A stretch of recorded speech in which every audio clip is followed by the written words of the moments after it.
Good morning. My name is Don Popple and I'm your chairman today. Welcome to the Committee of Adjustment meeting for June the 14th, 2023, which will now come to order. A notice to all those in attendance that this meeting will be live streamed on YouTube and recorded. Note that the recording will be linked to the municipal website following the meeting. Our committee today consists of Mr. Chris Bishop and Mr. Barry Boyce, who is councillor of Ward 5. And Danielle is the chief technical person. So if you're talking from the email or from the Zoom, she controls how long you have and how long you can't have.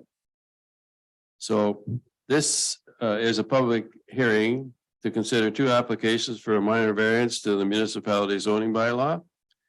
It's the committee's responsibility to consider any information received to date regarding the requested variances and to hear and consider any comments or questions provided by these applications.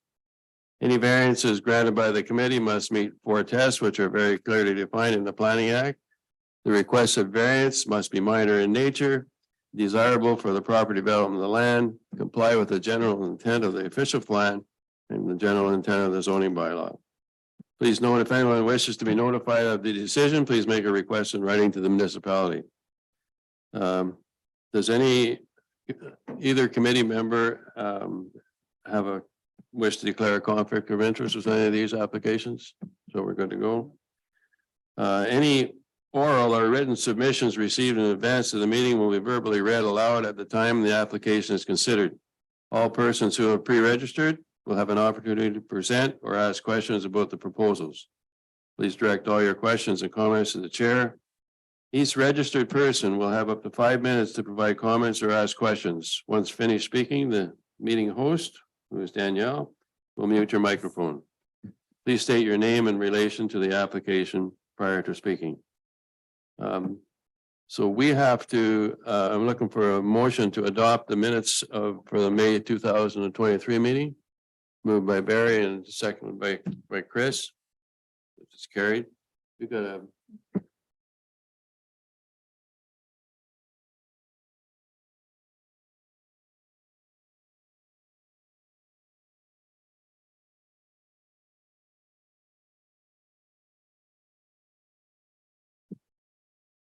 be resolved that the minutes of Committee of Adjustment meeting of May 10th, 2023 be adopted. That's approved. Carried.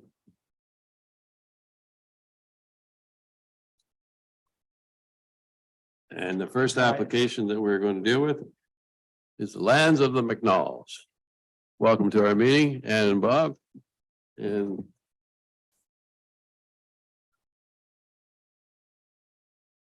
when you throw me here.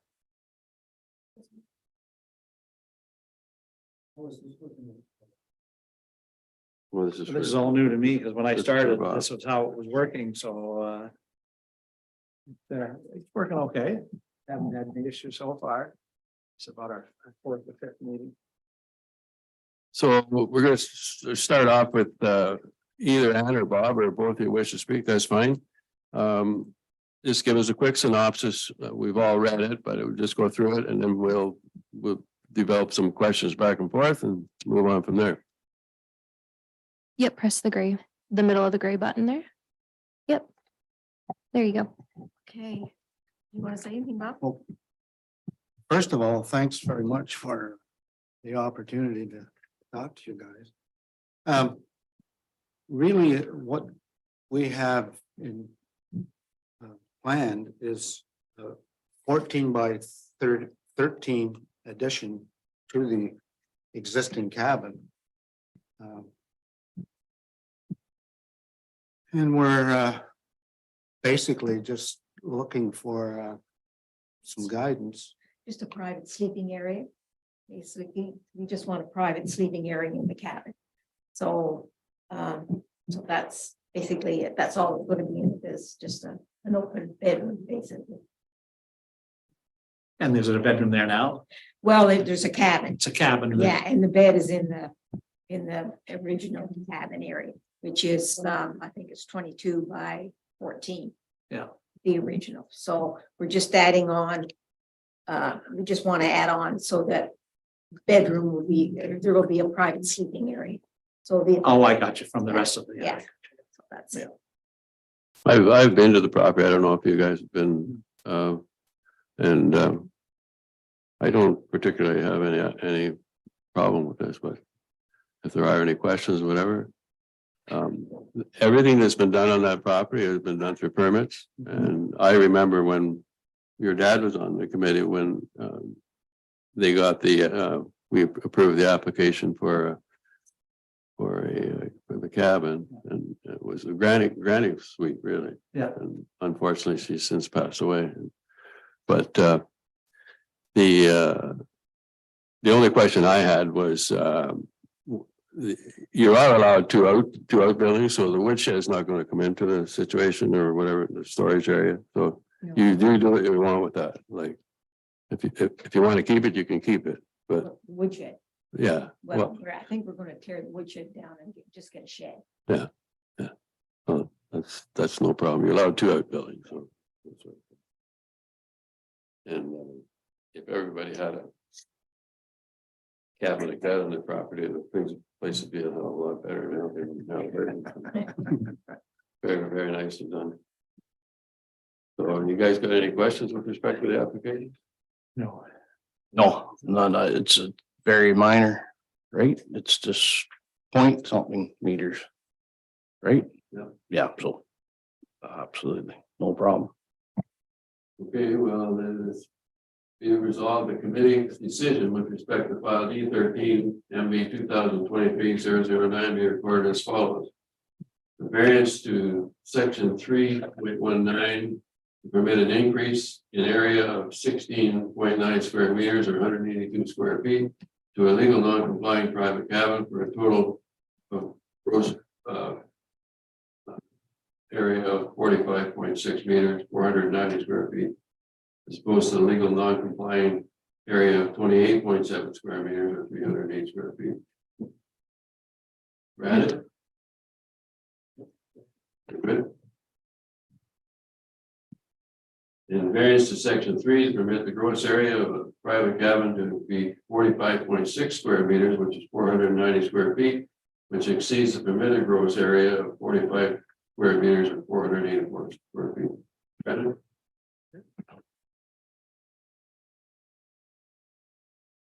We're good to go. Let's say, Don, I just will let you know that there is a condition on the application saying that there is no kitchen permitted in a private cabin.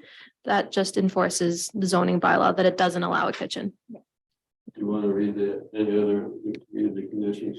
Yep, the rest of the conditions are just that the variance applies to the oversized private cabin.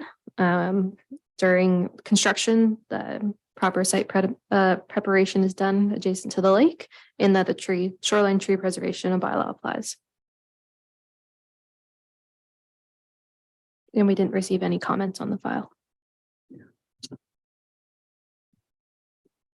We're good. Okay. Okay, This is the appeal period, 20 days. So once the appeal period expired, and I doubt that we're going to get any, there has been no communication. No, your mic's off. We haven't had any Communicate, no. questions on the application or anything like that. No, So it's 20-day appeal period and then you're good to go. Sorry. to- So we can get our building permit for 20 days. Is that Yeah. right? that's 20 correct. days, yeah. You can submit your building permit application. It just cannot be issued until the 20-day appeal period is over. okay. We're all set. Thank you. Good. Thank you you for for coming in. coming. I turn this. Yes, please. Got it. Thank Everything you. everything was that easy for us. We wouldn't have to have a meeting every month. Guys, Take care. Thank Nice you. to see you. See you later. Bye. got any more today or? We have one more up. Easy day. It won't be as easy as this.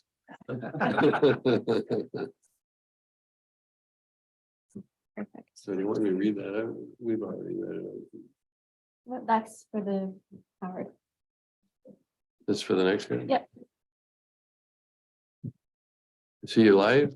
Here. I'm trying to pull him forward and asking him to speak. Howard, are Hi, you able? I'm Oh. I'm here. Yes, I'm here. Yes. Perfect, thank Can you. I'm in North Bay, so hopefully the connection holds. Basically, we purchased a cottage in, I think it was 2010, 2011. We did property searches, we had title insurance, and nothing showed up that there had been an illegal or unauthorized addition put onto the side of the cottage, which protruded onto Dan's property. So I can't remember the exact time, but Dan and I went halves and put in a survey for his septic application. And that's when it was discovered that we had an addition that we didn't put on that was on his property, and that part of the lakefront that he's using is on our property. So for the last 6 or 7 years, I've been fighting with the insurance company, trying to get some redress.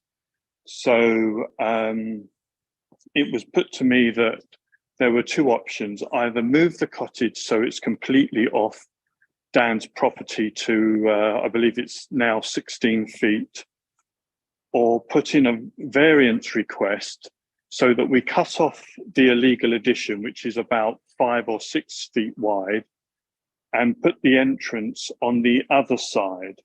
But that opened up another issue, that we still weren't completely free from the property line issue, because the original cottage was too close to the property line. But my understanding was that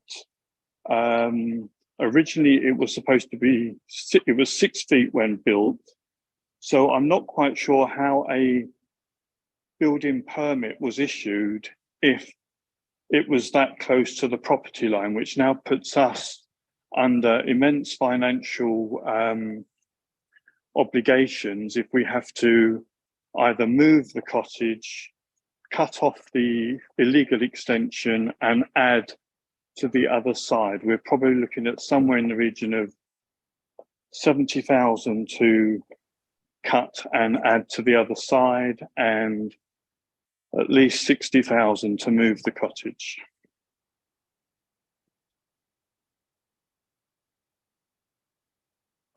So the request really is, to make it simple, can we applied for a variance to be within 2 feet of the property line, bearing in mind that it doesn't overlook any other cottage, and there's buildings between our cottage and Dan's cottage, so there's no chance of being seen, but our entrance would be completely on our property.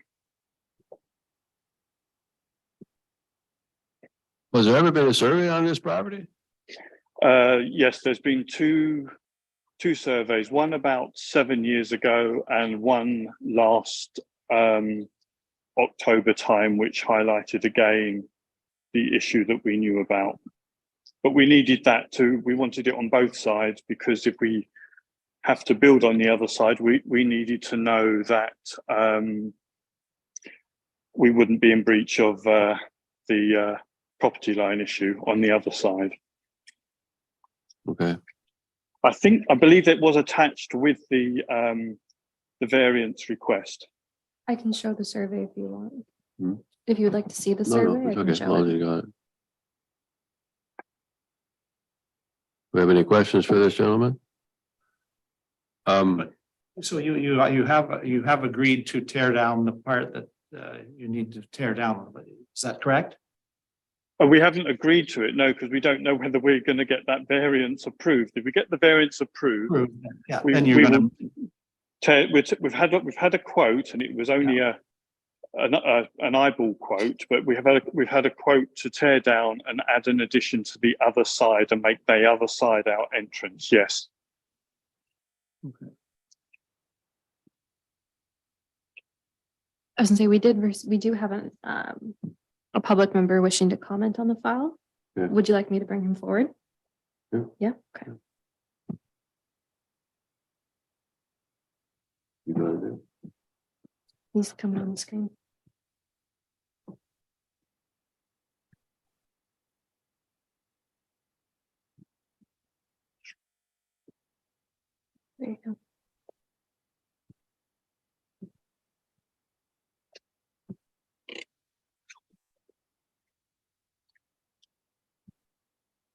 Name's Dan. Mr. Joe Kojari, would you care to comment on what this gentleman is speaking of? Dan, we're unable to hear you. Hmm? We still can't hear you.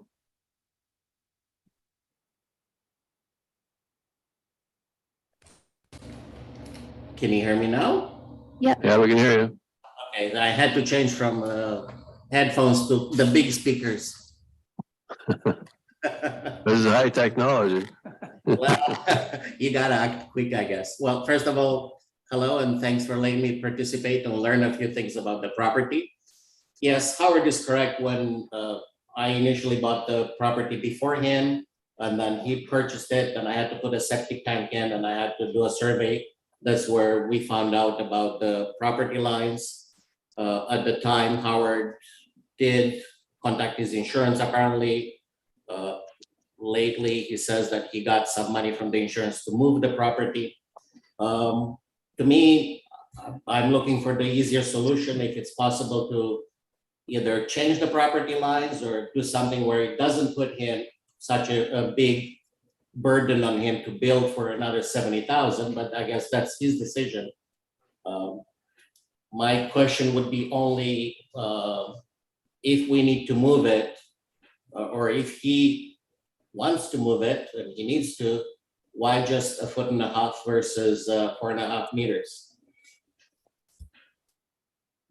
But otherwise, I don't see any issues with whatever he wants to build. I mean, it's his property and it's his place.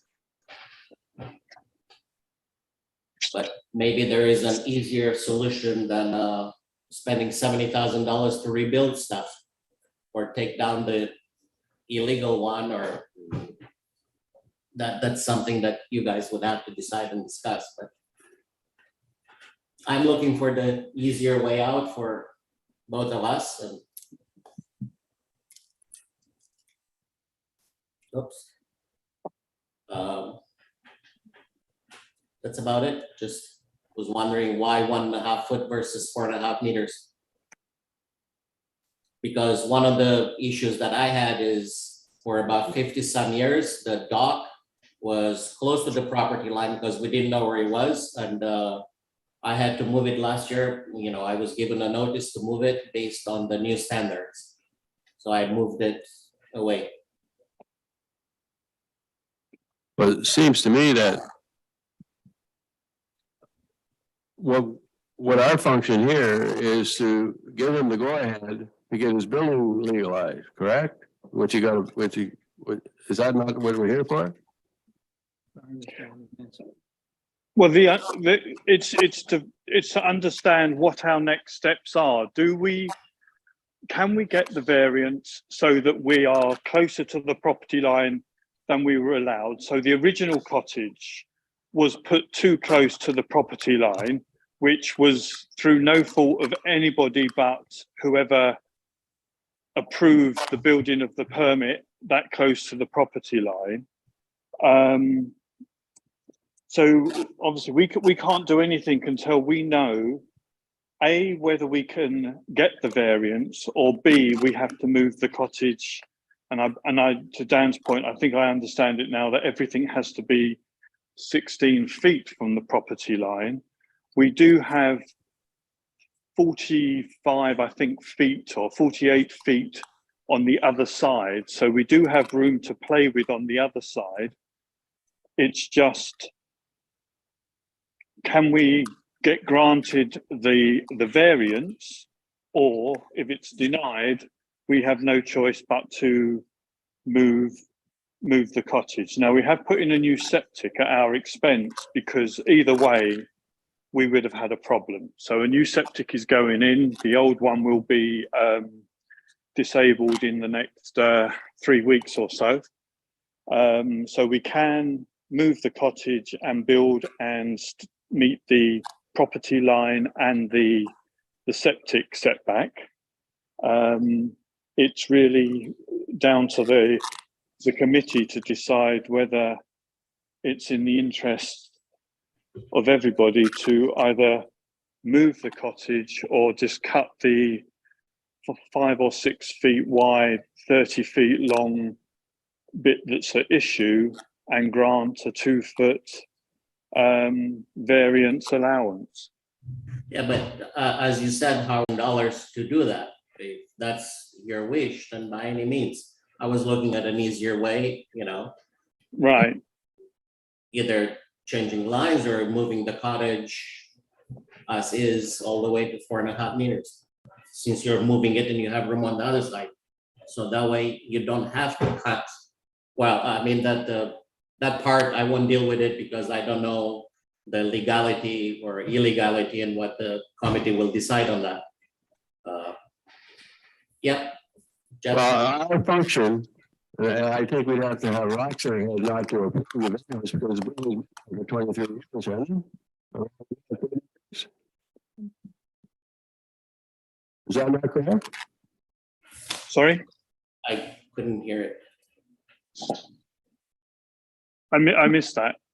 The question is how long has the building been? How long has it been there? I'm gonna guess something like 1988. I haven't seen the original building permit. I know the original septic went in 1988. So I'm assuming the cottage was around the same time, but I have got nothing that tells me when the original cottage was put up. Do we have a confirmation that there was ever a building permit? Yes, Okay. I'm just pulling up the records here. So there was a building permit approved, and I think that's what our function is, to allow that to be amended to the point where he takes the room off that was illegally built and does everything like that. And it seems to me that would be a better situation for everybody. To remove the illegal addition, yes. There is another thing. My contractor, when he came, said that there's another issue that whoever put in the illegal addition on the side didn't move the electrical power that comes into the cottage. So it's too far in on the roof, and the panel itself is now inside the cottage, which apparently, according to the construction guy, is a complete no-no. He did have a look at the illegal addition and said it's not to code. You won't lose anything by knocking this off because you will have issues with it in years to come.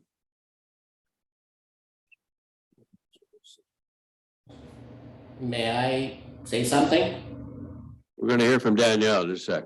As I say, we do have a building permit from 1988 for the cottage.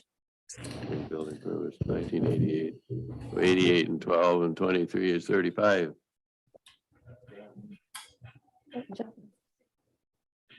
Go ahead, Jeff. Yes, thank you. And I just wanted to clarify a couple things. So I think what the committee's being asked today is so the cottage was originally constructed in 1988 by a building permit. Then there was an illegal addition put on it, which encroached onto Mr. Kojikari's property. So the committee's being asked to recognize the original location of that building that was built by building permit. As Mr. Kojikari said, like he's looking, maybe there's other options. There are other options available, whether it's updating the boundaries of the lease holdings through consent application, which would be an application by Harcourt Park, or a variance to recognize that. And I think this is the simplest and easiest, as long as everybody is agreeable. It's a variance to recognize that original setback of 1.8 meters. Yeah, that's it. Yeah. Your pleasure.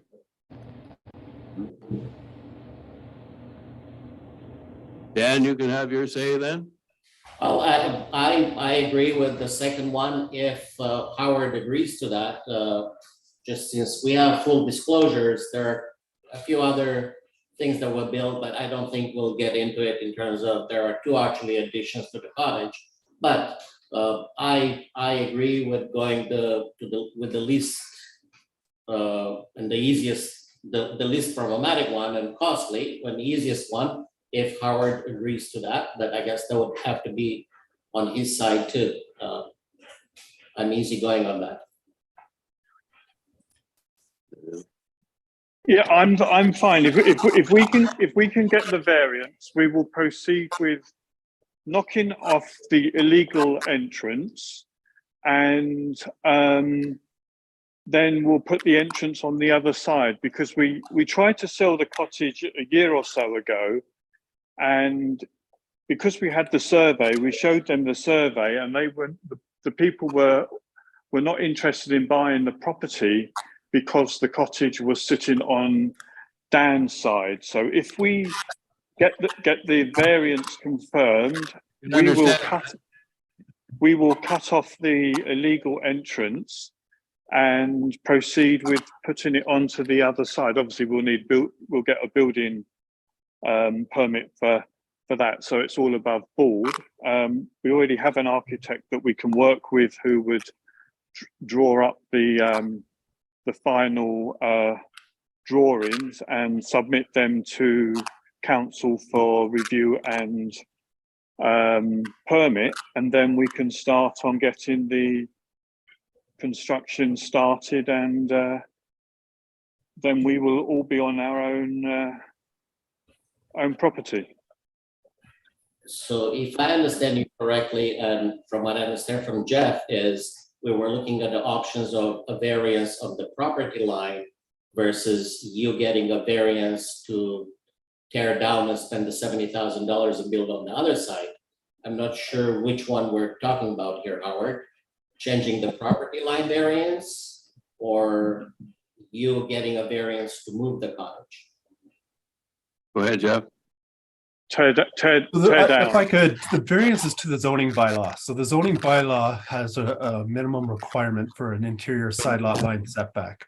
So the request today is to reduce that interior side lot line setback to 1.8 meters based on the location of the building from 1988.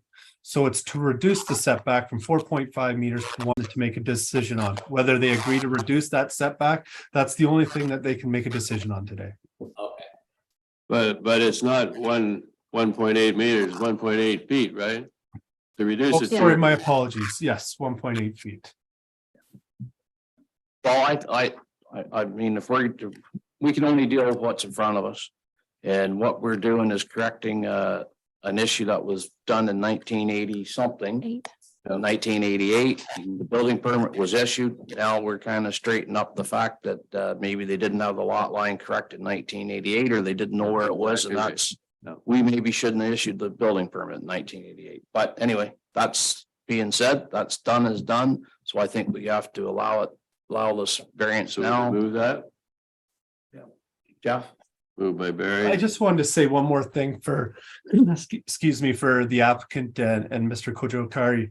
If that's something that you two want to do in the future is to adjust that lot line so that it's mutually beneficial, you would have to take that up with Harcourt Park, and then them as the owner of the property could allow you to make an application to adjust those lot lines. But right now, the committee doesn't have that authority. Don, would you like me to Right. read out? Hmm? Would you like me to read out the conditions? Yes. Yes, you read the conditions and then we'll pass. Perfect. So we've only received the one comment on the file, and then the conditions that staff are proposing is that it applies to the dwelling shown on the property sketch. The shoreline tree preservation bylaw applies. During construction, proper site preparation and construction methods are to be used adjacent to the lake. Prior to the pouring of footings, the applicant must submit a confirmation from an Ontario land surveyor that the development conforms to the granted interior side lot line setback. Prior to the pouring of footings, the applicant must remove the shed located near the lake. An additional one, that a demo permit must be obtained for the illegal addition. So it's been moved by Barry and Boyce and seconded by Chris Bishop that the committee's decision with respect to file D13 NV 2033-10 be recorded as follows. A variance to section 5.2 to permit a dwelling to have a 0.55 meter or 1.8 feet interior side lot line setback as opposed to the permitted 4.5 meters or 15 feet granted. Carried? There is an appeal period, but I don't expect that we're going to get a lot of. Well, I shouldn't say anything. There is an appeal period before you can do anything on it. The period is 20 days. You got any more questions?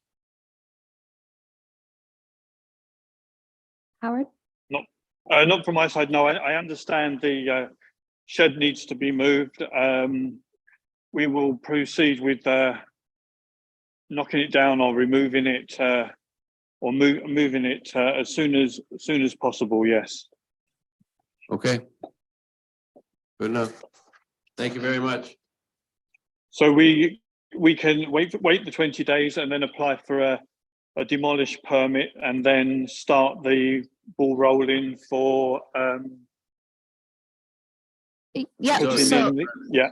yeah, so for you have to wait the 20-day appeal period before the Yes. building permits can be issued. You can start Right. working on it with the building department. They just can't issue the permit until the 20 days is gone.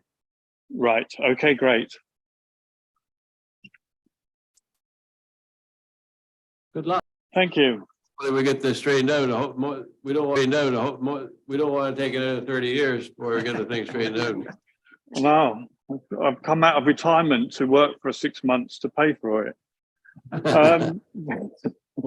Anyway, that's great. Thank you very much. Thank you. Thank you. Moved by Barry and seconded by Chris at the meeting now adjourned at 11:35. Carried? Well, I wish my meetings were that quick. Awesome. Have a good day. Thank you very much. Thank you.